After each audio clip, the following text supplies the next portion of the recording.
雨が上がったのでひとっ走りしてます。今日はデイトナのバーベンドウェイトを買ったのでちょっとつけてみて走ってみたかったので、雨上がりですがちょっと無理して走ってます。ちょっと走った限りだとなんかだいぶ振動が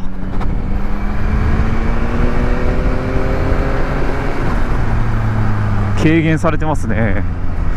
今ちょっと回したんですけど全然ビリビリ来ない。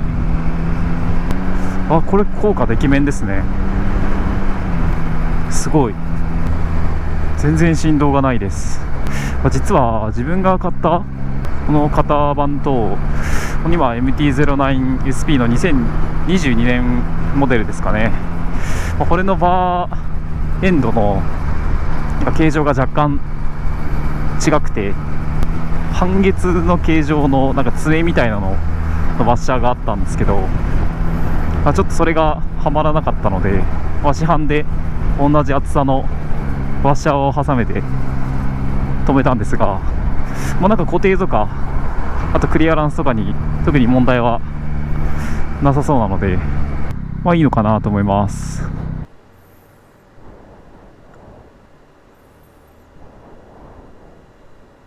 いやしかしハンドルのビリビリした振動もともとこんなんだった気もするんですけど、でも本当に気にならないぐらいな感じになりましたね。ついでに、3000キロが走ったんで、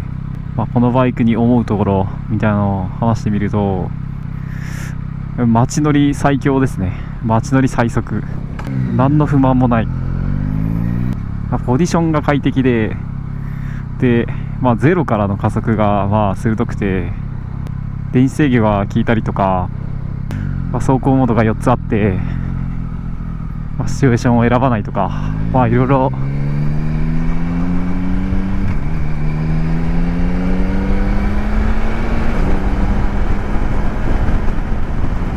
あるんですけど、やっぱこの鋭い加速が乗ってて飽きないですね。もうそれにつきます。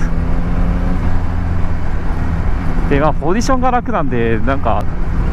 乗った後に疲れとか全然ないし、全然気張らずに乗れるし、こんなに街をキビキビ走るのに適したバイクってあるかって感じですね。いや本当思いますね。クイックシフター上も下も入りいいですし、上からニュートラルに入りますしね。2速からニュートラルに入るクイックシフターはもう本当に快適。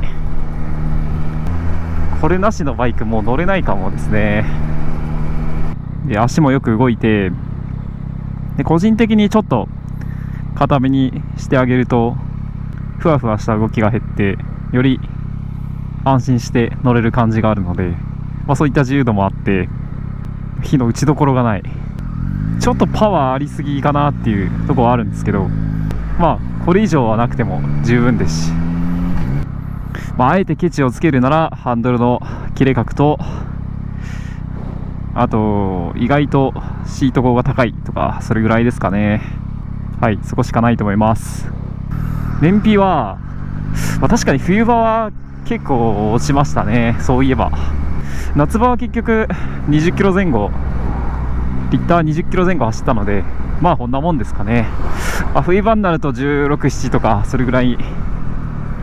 なっちゃうんですけど、そんなもんでしょう。排熱も4気筒リッタークラスに比べればマシなんですよね、きっと。ちょっと今年暑くて夏場一時期乗れなかったんですけど、それは中型に比べれば排気量も倍以上あって、多少暑くなるのはしゃあないのかなとは思います。本当になんか振動減りましたね。これは当たりだったかも。変に強振とかして振動増えたらどうしようかと思ったんですけど、全然そんなことないですね。